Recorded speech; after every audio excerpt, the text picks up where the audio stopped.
আমি দোয়া করছি, আল্লাহ তুমি আমাকে এই মেয়েটার সাথে বিয়ে করো, আল্লাহ তুমি আমাকে এই চাকরিটা দাও। আমি মনে করতেছি আমার জন্য এই মেয়েটার সাথে বিয়ে করাটা ভালো, আমার এই চাকরিটা পাওয়া ভালো, লেকিন আল্লাহ ভালো জানে আমার জন্য কোনটা ভালো কোনটা ভালো। আল্লাহ প্রমিস করতেছে যে দোয়ার রেসপন্স হচ্ছে অ্যাকসেপ্টেন্স।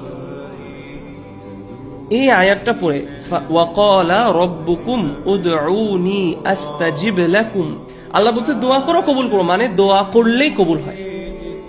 এটা নীতি, আপনার জীবনে এটাকে নীতি বানায় ফেলেন, দোয়া করলেই দোয়া কবুল হবে, এটা আল্লাহর কথা। কিন্তু দোয়া কবুলের তিনটা সূরা আছে, তিনটা চেহারা আছে, তিন ভাবে দোয়া কবুল হয়। এক, আপনি যে দোয়াটা করছেন সেই দোয়াটা যা চাইছেন তা আপনি পাইছেন।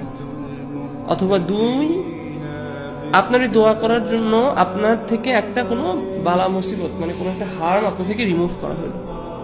অথবা তিন, আপনি যে দোয়াটা করছেন, আপনি যা চাইছেন সেটা আপনাকে দেওয়া হয়নি, কিন্তু সেটার রিওয়ার্ড আপনার জন্য আখিরাতে জমা রাখা হয়েছে।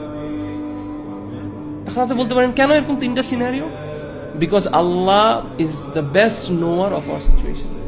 আল্লাহর ইলমের সাথে আমাদের ইলমের কোনো তুলনা হয় না।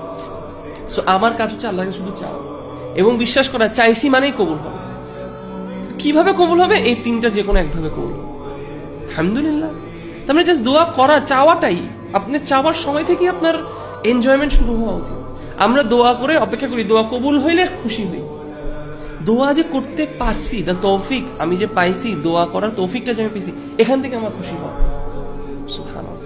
এবং দোয়া থেকে দূরে থাকা ইজ অ্যারোগেন্স, এটা হচ্ছে অহংকার। দোয়া থেকে দূরে থাকি এবং আমরা দোয়া করা তো আমরা শিখি সুবহানাল্লাহ।